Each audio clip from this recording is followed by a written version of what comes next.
What I admire about Jesus is his honesty.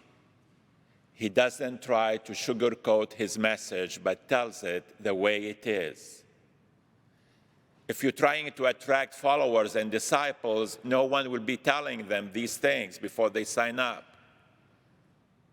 But Jesus is telling them the truth, what's going to be like if they follow him. And that was true in the life of Jesus. He was betrayed by his friend. His disciples were divided. Just think of our Blessed Mother, what peace she endured as she was watching her son die on the cross.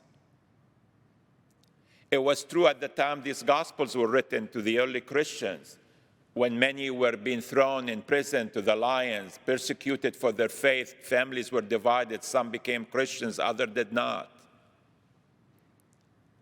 Even today, I think one of the things that family avoid kind of talking about is religion when we get together, because we know it will not bring peace.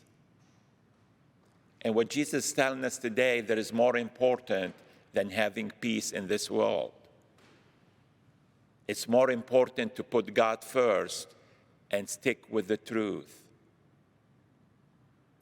If a loved one, your spouse, your child, grandchildren, or your siblings, if they're dealing with addiction, do you keep your mouth shut just for the sake of peace? Or we try to get them to go and get help, although you know it's not going to be peaceful conversation? If someone is sick and you're noticing that they're not doing well, but they don't want to go to the doctor, what do? Do you keep your mouth shut for the sake of peace? Or you bring up the topic and talk about it and try to convince the person to do the right thing? Or a business partner who you know their decisions is not helping the business. Do you talk to him about it, to her, or you keep your mouth shut for the sake of peace? And yet it seems when it comes to religion, to salvation, to eternal life, we don't think it's important enough for us to talk about it, but rather keep the peace.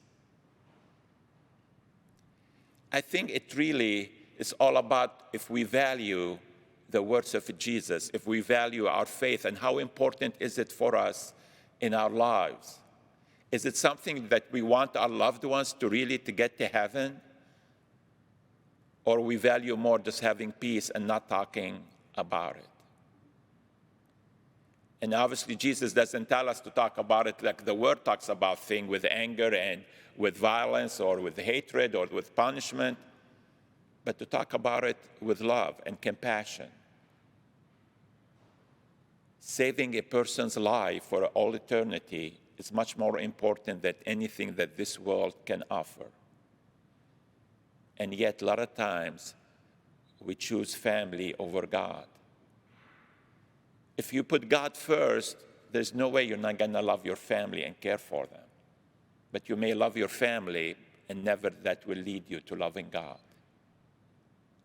Again, following on the greatest commandment that we heard Jesus say yesterday, love the Lord your God with all your heart, mind, and soul, and then love your neighbor as yourself. Jesus is telling us today we need to put God first, no matter what the cost is.